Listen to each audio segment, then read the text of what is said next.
হাওড়া নিশ্চিন্তা থানা এলাকায় কলকাতা পুলিশের এসটিএফ এর অভিযানে আগ্নেয়াস্ত্র উদ্ধার রোড। সাদা নীল ট্যাক্সির ভেতর থেকে উদ্ধার 5টি আগ্নেয়াস্ত্র, যার মধ্যে রয়েছে 9mm পিস্তল, কিছু সেমি ফিনিশড রিফল ও 3টি ম্যাগাজিন। রাজেশ কানওয়ার নামে ট্যাক্সি চালককে গ্রেফতার করা হয়েছে। ঘটনাটা ঘটেছে, আমি মেয়েকে নিয়ে আসছিলাম, তখন এখানে দেখলাম যে তার আগেই ঘটনাটা ঘটে গেছে আর কি। পুলিশের কাছ থেকেই শুনলাম আর কি, একটা গাড়িকে ওনারা অনেকক্ষণ আগে থেকেই খবর পেয়েছিল, ওর গাড়িতে অস্ত্র ছিল আর কি। তো এদিক থেকে এসছে আর থানা থেকে এদিক দিয়েও গাড়ি এসছে, সিনেমার কায়দায় মানে মাঝখানে গাড়িটাকে দাঁড় করে দুদিক থেকে গাড়ি আটক করেছে। কিন্তু চিন্তার বিষয় হচ্ছে এখান থেকে একজন পালিয়ে গেছে শুনলাম, মানে যে আর মূল চক্রী ড্রাইভারকে তো ধরেছে, কিন্তু সে তো ভাড়ার ট্যাক্সি।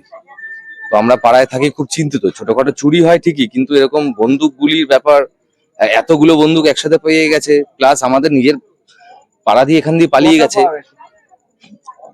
যা দেখলাম ব্যাগে ঢোকাচ্ছে, কম করে 10-12টা তো হবেই হবে, এবং প্রচুর গুলি তার সাথে। খুব চিন্তার বিষয়, ছোটখাটো চুরি আর তার সাথে এত বন্দুক গুলি আমাদের পাড়ায় আগে কখনো হয়নি।